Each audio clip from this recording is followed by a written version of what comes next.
So ಎಲ್ರಿಗೂ ನಮಸ್ಕಾರ. ನಾನು ನಿಮ್ಮ ಮನುರಾಜ್ ಮಾತಾಡ್ತಾ ಇದ್ದೀನಿ. ಇಂದು ಸಮೇತನಹಳ್ಳಿ ಗ್ರಾಮ ಪಂಚಾಯಿತಿ ವ್ಯಾಪ್ತಿ ಪೊಲೀಸ್ ಒಂದು ಸಹಕಾರದೊಂದಿಗೆ ತಿಮ್ಚನಹಳ್ಳಿ ಕ್ರಾಸ್ ಒಳಗಡೆ ಸ್ವಚ್ಛತಾ ಆಂದೋಲನ ಕಾರ್ಯಕ್ರಮ ನಡೀತಾ ಇದೆ. ಇದರ ಉದ್ದೇಶ ಪ್ರತಿ ಗ್ರಾಮ ಅಂದರೆ ಸಮೇತನಹಳ್ಳಿ ಗ್ರಾಮ ಪಂಚಾಯಿತಿ ವ್ಯಾಪ್ತಿ ಇರುವ ಪ್ರತಿ ಒಂದು ಗ್ರಾಮನೂ ಅಷ್ಟೇ ಸ್ವಚ್ಛವಾಗಿರಬೇಕು. ಎಲ್ಲರೂ ಅಷ್ಟೇ ಬೀದಿ ರೋಡ್ ಸೈಡಲ್ಲಿ ಕಸಗಳನ್ನ ಹಾಕ್ತಾ ಇದ್ದಾರೆ. ಸೊ ಅದನ್ನು ಇನ್ನು ಮುಂದೆ ಯಾರೂ ಹಾಕಬಾರ್ದು.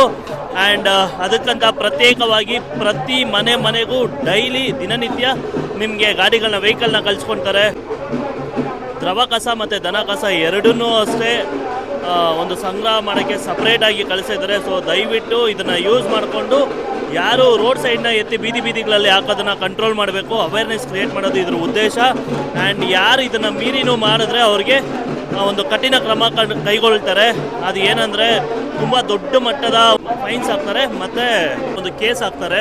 ಸೊ ಹಾಗಾಗಿ ದಯವಿಟ್ಟು ಯಾರೇ ನೋಡ್ತಾ ಇದ್ದೀರೋ ಅಥವಾ ಎಲ್ಲರೂ ಅಷ್ಟೇ ನೋಡಿರೋರು ಎಲ್ಲರಿಗೂ ತಿಳಿಸಿ ಯಾರೂ ಅಷ್ಟೇ ಕಸನ ಹಾಕಬಾರ್ದು ಅಂತ ತಮ್ಮಲ್ಲಿ ಕೇಳ್ಕೊಳ್ತಾ ಇದ್ದೀನಿ ಗೈಸ್.